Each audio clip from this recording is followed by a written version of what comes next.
ছোট ছোট করে কয়েকটা কথা বলবো, মনোযোগ দিয়ে শুনবেন ইনশাআল্লাহ। দেখেন, আল্লাহ তাআলা দুনিয়াতে আমাদেরকে কত নিয়ামত দিয়েছেন, এটা আমরা গুণে শেষ করতে পারবো না। আল্লাহ তাআলা নিজে কোরআনে বলেছেন, ওয়া ইন তাউদ্দু নি'মাতাল্লাহ লা তুহসুহা, যে আল্লাহ তোমাদেরকে কি কি নিয়ামত দিয়েছেন এটা যদি তোমরা গণনা করা শুরু করো, আমাদের তো ছোট্ট একটা জীবন। রাসূলুল্লাহ সাল্লাল্লাহু আলাইহি ওয়াসাল্লাম হাদিসে বলেছেন, আমারু উম্মতি মা বাইনা 60 ইলা 70, এই উম্মার গড় বয়স হলো 60 থেকে 70 বছর। আপনি পুরা গাজীপুরে এমন একজন পাবেন না 200 বছর হায়াত পেয়েছে, আপনি পুরো বাংলাদেশে একজন পাবেন না 150 বছর হায়াত পেয়েছে। এখন তো কিয়ামতের মৌলিক আলামতের একটা আলামত মাউতুল ফুজা, হঠাৎ মৃত্যু, যুবকরা হঠাৎ মরে যাবে। এখন দেখবেন 30 বছরের যুবক স্ট্রোক করে, 40 বছরের যুবক স্ট্রোক করে, একেবারে তাগড়া যুবক বাইক অ্যাক্সিডেন্ট করে মারা গিয়েছে। প্রত্যেকদিন আপনি দেখবেন সব জায়গায় যুবকদের হঠাৎ মৃত্যু, ভালো মানুষ হঠাৎ করে মরে যাচ্ছে, কিয়ামতের আলামত। তো আমাদের এই ছোট্ট জীবন 60 থেকে 70 বছরের ছোট্ট জীবন, আল্লাহ তাআলা বলেন এই 60 থেকে 70 বছরের ছোট্ট জীবনে আমি তোমাদেরকে কি কি নিয়ামত দিয়েছি। ওয়া ইন তাউদ্দু নি'মাতাল্লাহ, যদি তোমরা আল্লাহর নিয়ামতগুলো গণনা শুরু করো, এটা দিয়েছেন, ওটা দিয়েছেন, ওটা দিয়েছেন, ওটা দিয়েছেন, তোর জীবন শেষ হয়ে যাবে, কিন্তু আল্লাহর নিয়ামত গুণে শেষ করা যাবে না। দেখেন, আল্লাহ তাআলা আমাদেরকে সবচেয়ে বড় দুনিয়াতে যে নিয়ামত দিয়েছেন, আবার বলি, হাত দিয়েছেন আল্লাহ নিয়ামত, পা দিয়েছেন আল্লাহ নিয়ামত, চোখ দিয়েছেন আল্লাহ নিয়ামত, এই যে আবহাওয়া আল্লাহ নিয়ামত, বৃষ্টি আল্লাহ নিয়ামত, পানি আল্লাহ নিয়ামত, যা দেখি সব আল্লাহ নিয়ামত। কিন্তু আল্লাহ তাআলা আমাদেরকে দুনিয়াতে সবচেয়ে বড় যে নিয়ামত দান করেছেন, সে নিয়ামতের নাম হলো ঈমান। বলেন, সে নিয়ামতের নাম হলো ঈমান। আচ্ছা, আমরা আর নাস্তিকদের পার্থক্যের জায়গা কোথায়? খুব মনোযোগ দিয়ে দেখেন। যারা হিন্দু তাদের চোখ আছে, যারা বৌদ্ধ তাদের মুখ আছে, যারা ইহুদি তাদেরও কান আছে, তারাও হাঁটতে হলে পা লাগে, ধরতে হলে হাত লাগে, দেখতে হলে চোখ লাগে, খেতে হলে মুখ লাগে। আমাদের প্রাকৃতিক প্রয়োজন পূর্ণ করতে হয়, তাদেরও প্রাকৃতিক প্রয়োজন পূর্ণ করতে হয়। আমাদেরকে জৈবিক চাহিদা পূর্ণ করতে হয়, তাদেরও জৈবিক চাহিদা পূর্ণ করতে হয়। সৃষ্টিগতভাবে আমাদের যা আছে তাদেরও তা আছে, তাদের যা আছে আমাদেরও তা আছে। পরিচয়ের ভিন্নতা কেন হলো যে আমরা মুসলমান, তারা হিন্দু, এরা খ্রিস্টান, এরা বৌদ্ধ, এরা নাস্তিক? পরিচয়ের ভিন্নতা এজন্য হয়েছে, আমরা কিছু বিশ্বাস পালন করি, যে বিশ্বাস পালন করার কারণে আমরা ইমানদার, আর এই বিশ্বাস পালন না করার কারণে তারা অমুসলিম, বেঈমান, কাফের, মুশরিক, মুরতাদ। তাহলে তাদের আর আমাদের মৌলিক পার্থক্যের একটা বড় জায়গা হলো আমরা বিশ্বাস করি দুনিয়ার জীবনই শেষ জীবন না। আমরা বিশ্বাস করি দুনিয়ার জীবনের পরে আরেকটা জীবন আছে না নাই? আমরা বিশ্বাস করি দুনিয়ার জীবন শেষ না, পরকালে আরেকটা জীবন আছে। এবং বুখারী রাহিমাহুল্লাহ সহিহ বুখারীর শেষ পরিচ্ছেদ প্রতিষ্ঠা করেছেন, বাবু কাউলিল্লাহি আযজা ওয়া জাল ওয়া নাদাউল মাওয়াজিন আল কিসত লিয়াউমিল কিয়ামা ওয়া আন্না আ'মাল বানি আদম ওয়া কাওলুহুম ইউজান ওয়া ক্বালা মুজাহিদুন আল কিসতাস আল আদল বির রুমিয়া ওয়া ইকাল আল কিসত মাসদারুল মুকসিত ওয়া হুয়া আল আদিল ওয়া আম্মা আল কাসিদ ফাহুয়া আল জাইল। কিয়ামতের দিন আল্লাহ তাআলা ইনসাফের পাল্লা প্রতিষ্ঠা করবেন, আমাদের নেকি বদি ওজন করবেন। ফাআম্মা মান সাকালাত মাওয়াজিনুহু ফাহুয়া ফি ঈশাতিন রাদিয়া, যাদের নেকির পাল্লা ভারী হবে তারা জান্নাতে, যারা গুনাহের পাল্লা ভারী হবে তারা জাহান্নামে। এটা তো আমরা জানি কমন কথা। জান্নাতে যেতে চান না কারা কারা? দেখে হাত তুলেন। একজনও নেই। জান্নাতে যেতে চান কারা কারা? দেখে হাত তুলেন তো। আমরা জান্নাতে যেতে চাই কি চাই না? এবার জান্নাতে যেতে হলে 1 নাম্বার যে জিনিস লাগে, ওই জিনিসের নাম হলো ঈমান। দেখেন, সরওয়ারে দু আলম সাল্লাল্লাহু আলাইহি ওয়াসাল্লাম দুনিয়া থেকে বিদায় নেওয়ার আগে, সরওয়ারে দু আলম সাল্লাল্লাহু আলাইহি ওয়াসাল্লাম দুনিয়া থেকে বিদায় নেওয়ার আগে আমাদেরকে বলে গিয়েছেন, আমার উম্মত শোন, চিন্তা করিস না, আমার ইসলাম তোর কাছে রেখে যাচ্ছি, আমার আদর্শ তোর কাছে রেখে যাচ্ছি, আমার দ্বীন তোদের কাছে রেখে যাচ্ছি, আল্লাহর আমানত ঈমান তোদের কাছে রেখে যাচ্ছি। শোন, আমি বলে যাচ্ছি, মান কানা ফি কলবিহি মিসকাল হাববাতিন মিন খারদালিন মিন ঈমান, আমার কোন উম্মত যদি পাহাড় পরিমাণ ঈমান নিয়ে কবরে আসতে না পারে, আমার কোন উম্মত যদি সমুদ্র পরিমাণ ঈমান নিয়ে কবরে আসতে না পারে, আমার কোন উম্মত যদি আসমান পরিমাণ ঈমান নিয়ে কবরে আসতে না পারে, আমার কোন উম্মত যদি জমিন পরিমাণ ঈমান নিয়ে কবরে আসতে না পারে, সরওয়ারে দু আলম বলেন, শোন, মান কানা ফি কলবিহি মিসকাল হাববাতিন মিন খারদালিন মিন ঈমান, পরিমাণ, আমার যে উম্মত সরষের দানা পরিমাণ ঈমান নিয়ে কবরে আসবে, আমি নবী সুপারিশ করে তাকে জান্নাতে নিয়ে আসব। দেখেন সরষের দানা একদম ছোট, দেখেন গিয়ে আপনার পাহাড় পরিমাণ ঈমান নাই, গুনাহ পাহাড় পরিমাণ। কোন বান্দার গুনাহ এমন হয়ে গিয়েছে আসমান জমিন ভরে গিয়েছে, কিন্তু ওই গুনার নিচে যদি একবার পাওয়া যায় লা ইলাহা ইল্লাল্লাহ, বলেন না, আরে আমাদের স্লোগান হবে লা ইলাহা ইল্লাল্লাহ, মুসলমানের স্লোগান হবে লা ইলাহা ইল্লাল্লাহ। আল্লাহ বলেছেন ওয়া মা আরসালনা মিন ক্বাবলিকা মির রাসূলিন ইল্লা নূহি ইলাইহি আন্নাহু লা ইলাহা ইল্লা আনা ফা'বুদুন। আমার নবী বলেছেন ইয়া আইয়ুহান নাস কুলু লা ইলাহা ইল্লাল্লাহ। আমরা যারা আল্লাহকে বিশ্বাস করি, আমরা যারা সর্ববিদ আলমের আদর্শে বিশ্বাস করি, আমরা কোন মানুষের স্লোগান দিতে পারি না, কারো বাপের স্লোগান দিতে পারি না, কারো নেতার স্লোগান দিতে পারি না। আমাদের স্লোগান হবে লা ইলাহা ইল্লাল্লাহ।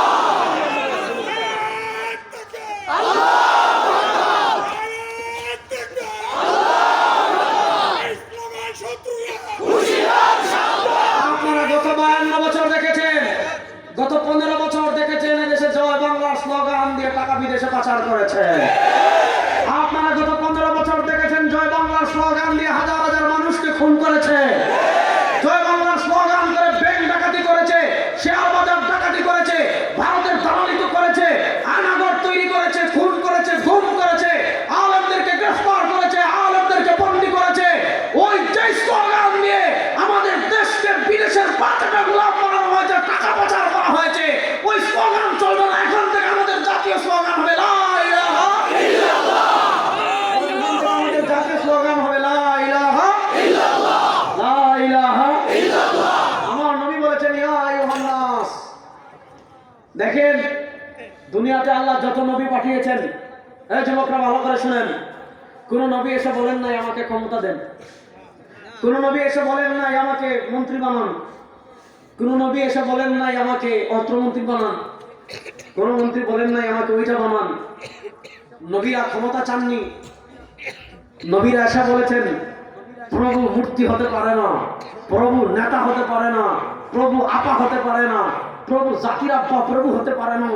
আমাদের সব নবীরা এসে বলেছেন লা ইলাহা ইল্লাল্লাহ, বলুন না লা ইলাহা ইল্লাল্লাহ, লা ইলাহা ইল্লাল্লাহ। ফেরাউনের ক্ষমতা ছিল, অস্ত্র ছিল, সৈন্য ছিল, নমরুদের ক্ষমতা ছিল, অস্ত্র ছিল, সৈন্য ছিল, আবু জাহেলের ক্ষমতা ছিল, অস্ত্র ছিল, সৈন্য ছিল। আমরা ইতিহাস দেখেছি যারা অস্ত্র দিয়ে, সৈন্য দিয়ে, ক্ষমতা দিয়ে আল্লাহর আইনকে থামাতে চেয়েছিল, আল্লাহর বিধানকে থামাতে চেয়েছিল, কেউ সমুদ্রে ডুবে মরেছে, কেউ মশায় মরেছে, কেউ ছোট্ট মহাজার মহাবিজে মরেছে। আমরা বলেছিলাম ভারতের দালালি করবেন না, ভারত আপনাদেরকে বাঁচাতে পারবে না। আপনাদের অস্ত্র ছিল, ক্ষমতা ছিল, সৈন্য ছিল, আলেমদের কিছু ছিল না, মুসলমানদের কিছু ছিল না। মনে করেছিলেন এই দেশ আপনার বাপের, মনে করেছিলেন এই দেশ আমাদের, তাদের। ওই বাপরে বাপ, এদের ভাবই তো আলাদা। কথা ভালো করে বুঝেন, মূল কথাটা ভালো করে সহজে বলে যাই, আগে বলেছি সময় ভালো করে বুঝেন। তাহলে আল্লাহ তাআলা দুনিয়াতে যত নবী পাঠিয়েছেন সব নবীদের প্রথম মিশন ছিল তাওহীদ।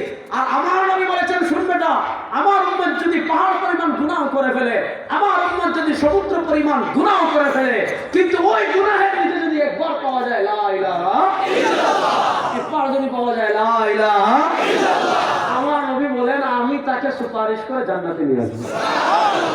দেখেন আজকে আপনি নেতা মানেন কাকে, কাকে মানেন? আপনি যার পা চাটেন, আপনি যাকে রাজনৈতিক অভিভাবক মানেন, আপনি যার গোলামি করেন, আপনাকে বিপদে রেখে হেলিকপ্টার করে গো টু ইন্ডিয়া। আর আমার নবী কেমন নেতা ছিলেন? সুবহানাল্লাহ পড়েন। হায় রে মুসলমান, সুবহানাল্লাহটা জুড়ে পড়েন। আমার নবী দুনিয়াতে আমাদেরকে ভুলেন নাই। জিবরিল যখন চলে এসেছেন যাওয়ার জন্য, বলছেন জিবরিল যাবো, আগে বলো আমার এতিম উম্মতের কি হালাত হবে। আর যাওয়ার সময় বলে গিয়েছেন তুই চিন্তা করিস না, পেরেশান হস না, আমার রক্ত মাখা ইসলাম তোর কাছে রেখে যাচ্ছি, আমার তন্দান শহীদ করে আদর্শে রেখে যাচ্ছি, ইসলামের উপর অটল থাকবি, আমার আদর্শের উপর অটল থাকবি। আনা ফারাতুল্লাকুম ইনদাল হাউযি ইয়াউমাল কিয়ামা, কিয়ামতের দিন আমি নবী হাউজে কাউসারে তোদের অপেক্ষা করছি। সুবহানাল্লাহ। ইন্না আ'তাইনাকাল কাউসার ফাসাল্লি লিরাব্বিকা ওয়ানহার। ইন্না শানিআকা হুয়াল আবতার। দেখেন আমার নবীকে আল্লাহ কত মহব্বত করতেন, আমার নবীকে আল্লাহ কত ভালোবাসতেন। আমার নবীকে কাফেররা টিটকারি মারার আর কিছু পায় না। যেমন আলেমদেরকে গাজী ভাই বলে গিয়েছেন, আলেমদেরকে আওয়ামী লীগেরা বলতো আমরা নাকি পাকিস্তানি রাজাকার। গত 15 বছর এগুলো শুনেন নাই? হ্যাঁ, পাকিস্তানি রাজাকার বাংলাদেশে কেউ না, হ্যাঁ, কিন্তু ভারতীয় রাজাকার আমরা চিনে ফেলেছি। ভারতীয় রাজাকাররা ভারতে পালিয়ে গিয়েছে। মনোযোগ দিয়ে বুঝেন, মক্কার কাফেররা নবী ইসলামকে বলে আফতার। আফতার মানে টিটকারি, মানে নির্বংশ। আচ্ছা, আমার নবী কি নির্বংশ? নবী ইসলামের বংশ দুনিয়াতে আছে না নাই? আমার নবীকে নির্বংশ কেন বলে? যে রাসূলুল্লাহ সাল্লাল্লাহু আলাইহি ওয়াসাল্লামের ছেলে সন্তান জীবিত ছিলেন না, মেয়েরা জীবিত, যেহেতু ছেলে সন্তান জীবিত থাকেন না, তিনি নির্বংশ না। তারপরে বাজারে টিটকারি মানে নির্বংশ, মক্কায় টিটকারি মানে নির্বংশ, যেখানে পায় বলে আফতার। আমার নবী তো মানুষ, তিনি কষ্ট পেয়েছেন, মনটা খারাপ করেছেন। আমার নবীর মন একটু খারাপ হয়েছে, আমার নবী একটু কষ্ট পেয়েছেন। আমার নবীকে সান্ত্বনা দেওয়ার জন্য আল্লাহ সূরাতুল কাউসার নাযিল করে বলেছেন, ইন্না আতাইনাকাল কাউসার। হাবিব, আপনি মন খারাপ করেন কেন? জান্নাতের হাউজে কাউসার আপনার নামে রেজিস্ট্রি করে দিলাম। সুবহানাল্লাহ। এরপর আল্লাহ বলেন, ইন্না শানিআকা হুয়াল আবতার। হাবিব, যারা আপনাকে আফতার বলবে, যারা আপনাকে নির্বংশ বলবে, এরাই দুনিয়ার সবচেয়ে বড় নির্বংশ। আবু জাহেল আমার নবীকে নির্বংশ বলেছিল, বংশ আসেনি। কেউ যদি থেকেও থাকে আবু জাহেলের বংশ, সে কি বলবে যে আমি আবু জাহেলের বংশধর? আমাদের বাংলাদেশে কেউ যদি মির্জাফরের বংশধর হয়, সে কি বলবে যে আমি মির্জাফরের বংশধর? ইন্না শানিআকা হুয়াল আবতার। হাবিব, আপনি চিন্তা করবেন না, যারা আপনাকে নির্বংশ বলবে তারাই নির্বংশ। আল্লাহ তাআলা আমার নবীকে হাউজে কাউসারে দৃষ্টি করে দিয়েছেন। আমার নবী হাদিস আমাদেরকে বলেছেন, চিন্তা করিস না।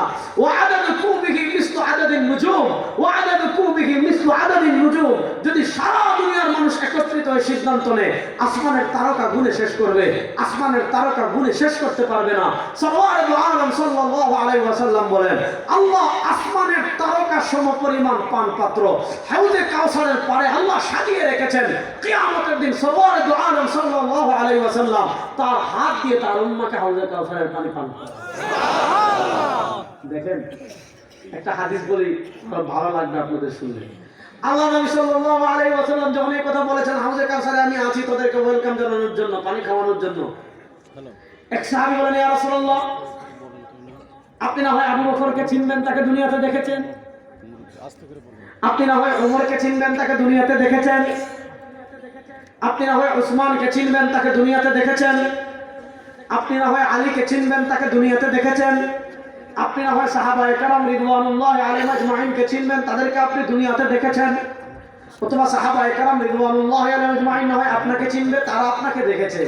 কিন্তু আপনার যে ইতিম উম্মত 1400 বছর পর গাজীপুরে এসেছে, আপনার যে ইতিম উম্মত 1400 বছর পরে বাংলাদেশে এসেছে, আপনার যে ইতিম উম্মত 1400 বছর পর আপনার ইসলামকে ভালোবেসেছে, আপনার দ্বীনকে ভালোবেসেছে, আপনার কোরআনকে ভালোবেসেছে, ইয়া রাসূলুল্লাহ, সব আপনার উম্মাহ, কিন্তু সে তো আপনাকে দুনিয়াতে দেখে নাই, আপনিও তাদেরকে দুনিয়াতে দেখেন নাই। ইয়া রাসূলুল্লাহ, কিয়ামতের দিনে সব নবীর উম্মতেরা উঠবে, লক্ষ লক্ষ কোটি কোটি মানুষের ভিতর ওই 1400 বছর পরে গাজীপুরে আপনার যে ইতিম উম্মত ছিল, তাকে হাসরের মাঠে আপনি কেমনে চিনবেন যেটা আপনার উম্মত? সুবহানাল্লাহ বলেন। সুবহানাল্লাহ। আচ্ছা বলেন, প্রশ্নটা যৌক্তিক না অযৌক্তিক? আল্লাহ নবী সাল্লাল্লাহু আলাইহি ওয়াসাল্লাম জবাব দিচ্ছেন, আওয়াইতা লাউ আন্না রাজুলান লাহু ফারাসুন গুররুম মুহাজ্জালুন বাইনা দুহমিন ওয়া বুহমিন। আওয়াইতা লাউ আন্না রাজুলান লাহু ফারাসুন গুররুম মুহাজ্জালুন। আওয়াইতা লাউ আন্না রাজুলান লাহু ফারাসুন গুররুম মুহাজ্জালুন বাইনা দুহমিন ওয়া বুহমিন। ও আমার সাহাবায়ে কেরাম, আমাকে একটা কথা বলো, মনে করো এক ব্যক্তির 1 লাখ ঘোড়া আছে কালো, অথবা এক ব্যক্তির 1 লাখ ঘোড়া আছে সাদা লাল। এই 1 লাখ লাল আর 1 লাখ কালো ঘোড়া এক জায়গায় বেঁধে রাখা, আর এই 1 লাখ লাল ঘোড়ার ভিতর একটা ঘোড়া হলো চানকোপালি, 1 লাখ কালো ঘোড়ার ভিতর একটা ঘোড়া হলো চানকোপালি, যেটা কপাল সাদা পা সাদা। আচ্ছা বলেন, এই 1 লাখ ঘোড়ার ভিতর একটা ঘোড়া যদি চানকোপালি হয়, ওই চানকোপালি ঘোড়া খুঁজে বের করতে মালিকের কোনো কষ্ট হবে না? পা দেখলে বহু দেখা যায় সাদা ঘোড়া। সুবহানাল্লাহ পড়েন। সুবহানাল্লাহ। আলম সাল্লাল্লাহু আলাইহি ওয়াসাল্লাম বলেছেন, ইন্না উম্মতি ইউরাদুনা ইয়াওমাল কিয়ামাতি গুররাম মুহাজ্জালিনা মিন আসারিল ওয়াদু। إن أمتي يعرضون يوم القيامة غرا محجلين من أثر الوضوء فمن استطاع أن يطيل غرته فليفعل صحيح البخاري حديث এসেছে إن أمتي يعرضون يوم القيامة غرا محجلين من أثر الوضوء فمن استطاع أن يطيل غرته فليفعل সরওয়ার আলম সাল্লাল্লাহু আলাইহি ওয়াসাল্লাম বলেন আমার উম্মত কিয়ামতের দিন আলাদা স্পেশাল নিয়ে উঠবে আমার উম্মত ওই দিন না ফজরের নামাজ শীতকালে উঠতে প্রচন্ড কষ্ট হয় তাহাজ্জুদের নামাজ উঠতে প্রচন্ড কষ্ট হয় কিন্তু প্রচন্ড শীত উপেক্ষা করে প্রচন্ড ঠান্ডা উপেক্ষা করে আমার উম্মত ফজরের নামাজের জন্য উঠেছে পানি দিয়ে ওযু করেছে ঠান্ডা পানি দিয়ে হাত ধৌত করেছে চেহারা ধৌত করেছে পা ধৌত করেছে সরওয়ার আলম সাল্লাল্লাহু আলাইহি ওয়াসাল্লাম বলেছেন ইউরাদুনা ইয়াউমাল কিয়ামতি গুররাম মুহাজ্জালিনা মিন আসারিল ওযু কিয়ামতের দিন তার হাত পা চেহারা নূরে জ্বলজ্বল করতে থাকবে সরওয়ার আলম দেখবেন ওই হাসরের মাঠের এক কোণায় দেখা যায় একজনের চেহারা তারকার মতো জ্বলজ্বল করে একজনের হাতে নূর জ্বলজ্বল করে একজনের পায়ে নূর জ্বলজ্বল করে একজনের চেহারায় নূর জ্বলজ্বল করে সরওয়ার আলম সাল্লাল্লাহু আলাইহি ওয়াসাল্লাম চিনে ফেলবেন এটা অন্য কোন নবীর উম্মাহ হতে পারে না না এটা সুলাইমানের উম্মাহ হতে পারে না দাউদের উম্মাহ হতে পারে না আইয়ুবের উম্মাহ হতে পারে না নূহের উম্মাহ হতে পারে না সরওয়ার আলম চিনে ফেলবেন এটা তার এতিম উম্মত ডাক দিয়ে এনে হাউজে কাউসারের পানি পান করে রাসূলুল্লাহ সাল্লাল্লাহু আলাইহি ওয়াসাল্লাম হাউজে কাউসারের পানি পান করতে চাই কি চাই না নেতা মানেন কারে যারা দেশের টাকা চুরি করে তাদের তোমার নেতা আমার নেতা বিশ্বনবী মুস্তাফা বলেন তোমার নেতা আমার নেতা বিশ্বনবী মুস্তাফা তোমার নেতা আমার নেতা বিশ্বনবী মুস্তাফা আমরা সবাই রাসূল সেনা ভয় করি না ভুলের প্রমাণ আমরা সবাই রাসূল সেনা ভয় করি না ভুলের প্রমাণ তোমার নেতা আমার নেতা বিশ্বনবী মুস্তাফা বিশ্বনবীকে নেতা মানবেন তো ইনশাআল্লাহ ইনশাআল্লাহ তাহলে এক ভাই জিসে দাঁড়ায় গেছে আল্লাহ কবুল করুন আমিন এরকম মুজাহিদ লাগবে এখন তো তারা লাগিয়ে গেছে আর কি করবেন না তো বদলা নিবেন গেছে গাছ খাও দিল কালাইয়া মুদাবিরুহা বাইনান নাস আল্লাহ কোরআন সত্য যারা গত এতদিন আমাদেরকে জুলুম করেছে আজকে এই দেশে তাদের শ্বাস ফেলার মতো জায়গা নেই ওরে বাপ রে বাপ কি গুন্ডামি যে পালাবে না কোথায় আসেন খেলা হবে আসেন আসেন আমরা রেডি আছি ইনশাআল্লাহ শুধু আমেরিকা না ভারত যদি খেলতে চায় যুবকরা রেডি আছে তো ইনশাআল্লাহ আমাদের দেশের দিকে যদি হাত তুলে হাত ভেঙে দেওয়ার জন্য রেডি আছে তো এই দেশ যদি দখল করতে চায় পরিষ্কার কথা 14 কোটি বাংলাদেশের মুসলমান রেডি আছে ভারতের দিকে বাংলাদেশের দিকে হাত বাড়াবেন দিল্লির লাল কেল্লা পর্যন্ত আবার কালেমার পতাকা উড়বে ইনশাআল্লাহ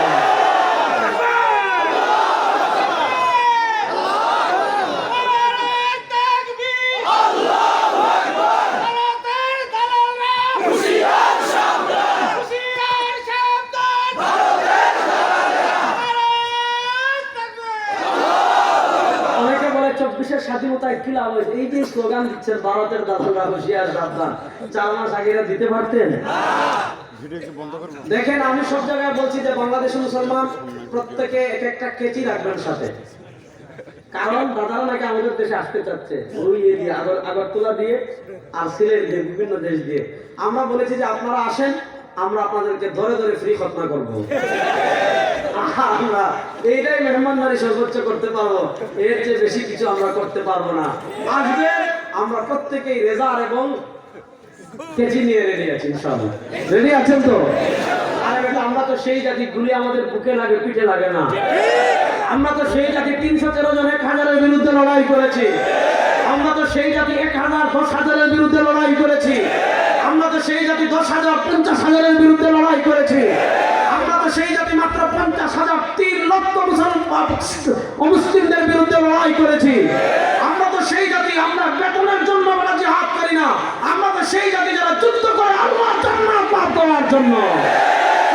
14 কোটি মুসলমান নয় বাংলাদেশের 14 কোটি মুসলমান একটা বাদ আমাদের দেশের দিকে হাত বাড়ান 7 সিস্টার চুরমার করে দেওয়া হবে ইনশাআল্লাহ কারণ আসাম তো আমাদের ঠিক 47 যখন দেশ বিভক্ত হয়েছে ধর্মকে কেন্দ্র করা হয়েছে যেগুলো মুসলমান যেখানে সংখ্যাগরিষ্ঠ এটা হবে পাকিস্তানের আর যেখানে হিন্দু সংখ্যাগরিষ্ঠ ওটা হবে হিন্দুস্তানের। আসাম আমাদের, কলকাতা আমাদের, বিহার আমাদের, উড়িষ্যা আমাদের। এই রেড ক্লিপ যাকে দায়িত্ব দিয়েছিল নকশা করার জন্য, মানচিত্র করার জন্য, সে তোমার কংগ্রেসের দালালি করে ওই আপনার খনিজ সম্পদে ভরা পাহাড়, এই যে মুসলমান যে এলাকায় আছে ওগুলো ভারতকে দিয়ে দিয়েছে। 47-এ আপনারা এই যুগে এসে বাড়াবাড়ি করবেন, আমরা 47-এ ফিরে যাবো। হিসাব কিন্তু কথাবার্তা ক্লিয়ার। এই ভারত কি কেন ডরাই? এখনো আওয়ামী লীগের ভয় যাই নাই মনে হয় আপনাদের। ভারতকে কেন ডরাই? মুসলমান একমাত্র আল্লাহকে ভয় করে, আল্লাহকে বাদ দিয়ে কোনো পরাশক্তিকে মুসলমান ভয় করে না। আমরা তো সেই জাতি, বুকে পাথর বেঁধে, বুকে পাথর বেঁধে, আমরা তো সেই জাতি খাবার নাই পেটে, বুকে পাথর বেঁধে যারা পরাশক্তির মোকাবেলা করতে পারে। এখন তো আমরা পাথর বাঁধা লাগে না, 14 কোটি মুসলমান 24 ঘন্টা প্রস্তুত আছে ইনশাআল্লাহ। আপনি কার সাথে খেলতে চান? তো সহজ, এই যারা খেলতে খেলতে 1400 বছর পাকা খেলোয়াড়, এদের সাথে খেলার ধাপ্পা মারেন না। হিসাব করে কথা বলবেন। আল্লাহ রেডি আছেন তো ইনশাআল্লাহ? আমাদের নবীকে নেতা মানতে কোনো সমস্যা? সরওয়ার দু আলমের আদর্শ মানতে কোনো সমস্যা? দেখেন, সরওয়ার দু আলমকে আদর্শ মানবেন, কাকে মানবেন ভাই? সরওয়ার দু আলম সাল্লাল্লাহু আলাইহি ওয়াসাল্লাম আমাদেরকে কতটুকু মহব্বত করতেন, আমাদেরকে কতটুকু ভালোবাসতেন। আরেকটা হাদিস শুনেন, ইমাম বাজ্জার রাহিমাহুল্লাহ মুসনাদে বাজ্জার এনেছেন, নবী করিম সাল্লাল্লাহু আলাইহি ওয়াসাল্লাম বলেছেন, আমার উম্মতেরা শুনো, লিকুল্লি নাবিয়্যিন দাওয়াতুন মুস্তাজাবা ওয়া ক্বাদ তাআজ্জালা কুল্লু নাবিয়্যিন দাওয়াতাহুম, লিকুল্লি নাবিয়্যিন দাওয়াতুন মুস্তাজাবা ওয়া ক্বাদ তাআজ্জালা কুল্লু নাবিয়্যিন দাওয়াতাহুম। আল্লাহ তাআলা দুনিয়াতে যত নবী পাঠিয়েছিলেন, আল্লাহ তাআলা দুনিয়াতে যত রাসূল পাঠিয়েছিলেন, সব নবীকে, সব রাসূলকে আল্লাহ রাব্বুল ইজ্জত ওয়াল জালাল দুনিয়াতে একটা স্পেশাল মুহূর্ত দান করেছিলেন। সেই স্পেশাল মুহূর্তটা হলো দাওয়াতুল মুস্তাজাবা, একটা কবুল দোয়া করার অফার। আল্লাহ তাআলা দুনিয়াতে যত নবী পাঠিয়েছেন, আল্লাহ তাআলা দুনিয়াতে যত রাসূল পাঠিয়েছেন, সব নবীকে, সব রাসূলকে আল্লাহ রাব্বুল ইজ্জত ওয়াল জালাল কবুল দোয়া করার অফার দিয়েছেন। সব নবী এবং রাসূলকে আল্লাহ বলেছেন, ও নবী, এখন আপনি দোয়া করেন, যে দোয়া করবেন সেই দোয়া কবুল করব, যা চাইবেন তা দান করব, যা করে দেওয়ার কথা বলবেন তা করে দিব। সরওয়ারে দু আলম সাল্লাল্লাহু আলাইহি ওয়াসাল্লাম বলেন, ওয়াকাদ তাআজ্জালা কুল্লু নাবিয়্যিন দাওয়াতাহুম, সব নবী, সব রাসূল তাদের স্পেশাল দোয়াটা দুনিয়াতে করে চলে গিয়েছেন। কিন্তু সরওয়ারে দু আলম সাল্লাল্লাহু আলাইহি ওয়াসাল্লাম বলেন, আমি আমার স্পেশাল দোয়াটা দুনিয়াতে করে যাইনি। ওয়া ইন্নী ইখতারতু দাওয়াতি লিআহলিল কাবাইর মিন উম্মতি, আমি আমার স্পেশাল দোয়াটা আমার ওই সকল ইয়েতিম উম্মতের জন্য রেখে দিয়েছি যারা কবিরা গুনাহ করে জাহান্নামী হয়ে যাবে। কিয়ামতের দিন তাদেরকে সুপারিশ করে জাহান্নাম থেকে জান্নাতে নিয়ে আসার জন্য আমি আমার স্পেশাল দোয়াটা হাসরের মাঠের জন্য রেখে দিয়েছি। যেই নবী আমাদেরকে এত মহব্বত করেন, সেই নবীর মহব্বত আমাদের হৃদয়ে আছে না? না। বাংলাদেশে নাস্তিকদের খেলা শেষ হয়ে গিয়েছে না? ঠিক আছে বলেন। বাংলাদেশে মুরতাদদের খেলা শেষ হয়ে গিয়েছে। এই পরিবর্তিত বাংলাদেশে আমাকে গালি দিবেন, কিছু বলবো না। আমার ভাই হারুন রশিদ সাহেবকে গালি দিবেন, ধৈর্য ধরবে, মাফ করে দিবেন। আপনার গালি দিবেন, আপনার বাপকে গালি দিলে হয়তো মাফ করে দিবেন, আমার পীরকে গালি দিলে মাফ করে দিব, আমার নেতাকে গালি দিলে মাফ করে দিব। খবরদার, এই পরিবর্তিত বাংলাদেশে নবীকে গালি দিবেন, জীবন্ত কবর দিয়ে দিব, একেবারে ডাইরেক্ট, কোনো কথা নেই।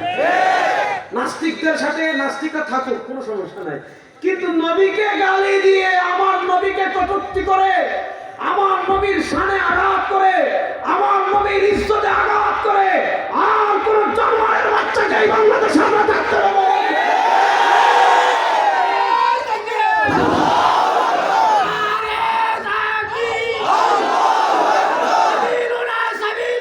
আল জিহাদ, আল জিহাদ,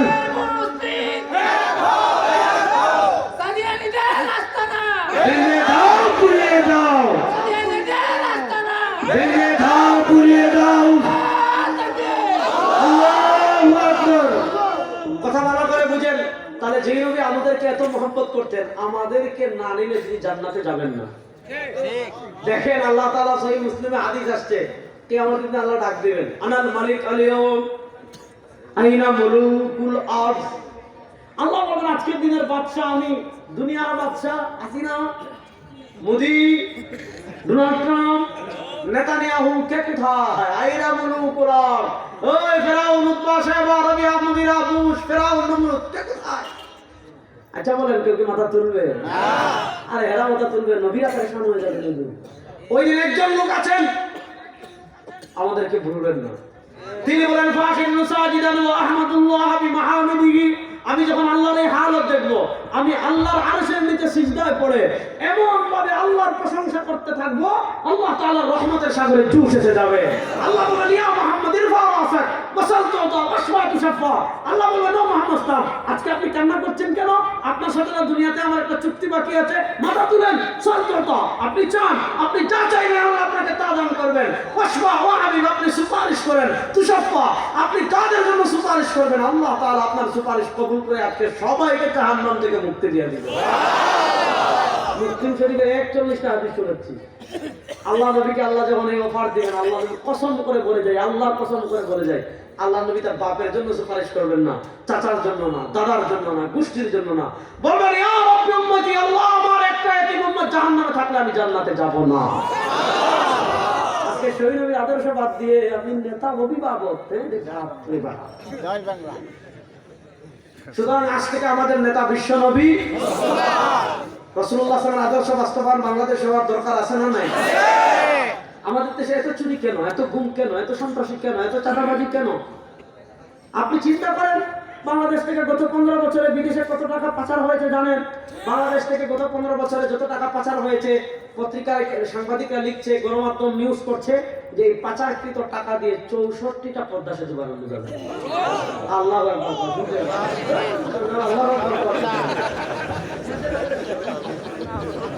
মানে এই পরিমাণ দেশের টাকা বিদেশে চুরি করেছে, এই চুরিকৃত টাকাটা দেশে থাকলে 64টা পদ্মা সেতু বানানো যেত।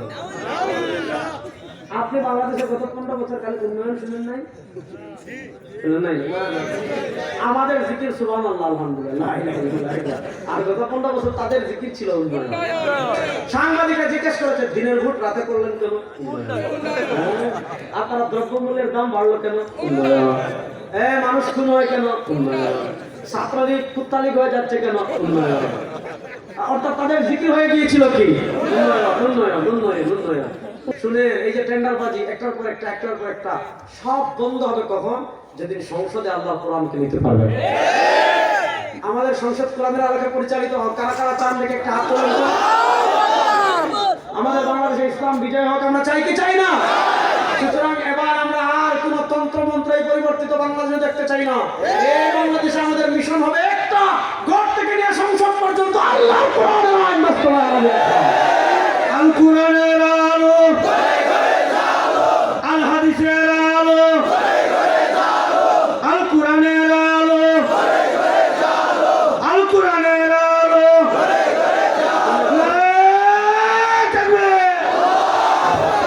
আল কোরআনের আলো তো ঘরে ঘরে জ্বালাইলেন 52 বছর। এবার সংসদে জ্বালানোর দরকার আছে না নাই? যুবকরা কথা বলেন, আল কোরআনের আলো সংসদে জ্বালানোর দরকার আছে না নাই? প্রস্তুত আছেন তো ইনশাআল্লাহ? খবর কিন্তু একটা ভালো আছে, গাজী ভাই বলে গেছেন, বাংলাদেশ সব ইসলামী দল এক হয়ে যাচ্ছে। আমাদের চূড়ান্ত বিপ্লব হবে দেশে কোরআনকে বিজয় করার বিপ্লব ইনশাআল্লাহ। কোরআনকে বিজয় করতে সবাই রেডি আছেন তো ইনশাআল্লাহ? আল্লাহ তাআলা কোরআনের বিজয়ের এই মেহনতে আমাদের সবাইকে শরীক হওয়ার তৌফিক দান করুন। আমি কিছু কথা বলতে আগেই আমি মাযরাত করেছি, আমার একটা গুরুত্বপূর্ণ কাজ আছে। আল্লাহ তাআলা যে কথাগুলো বললাম, আচ্ছা শুনবেন, বহু শুনবেন জীবনে ইনশাআল্লাহ। যে কথাগুলো বললাম আল্লাহ তাআলা আমাদের সবাইকে আমল করার তৌফিক দান করেন, আমিন। আসাদতু ফামিনাল্লাহ ওয়া ইন আখতাতু ফামিন্নি ওয়া মিনাশ শাইতান। দেখেন এখন দোয়া করে চলে যাচ্ছেন, দোয়া না করে। নবী রাসূল বলেছেন মাসতামা আমালাউম মিন কওম, কোথাও যদি কিছু মানুষ একত্রিত হয়, ফায়াদউ বাযুম, একজনে যদি দোয়া করে, ওই আমিনু সাইরুহুম, বাকি সবাই যদি আমিন আমিন বলে, ইল্লা কাদ আজাবাহুমুল্লাহ, তারা যেই দোয়া করবে আল্লাহ তাদের সেই দোয়া কবুল করবেন।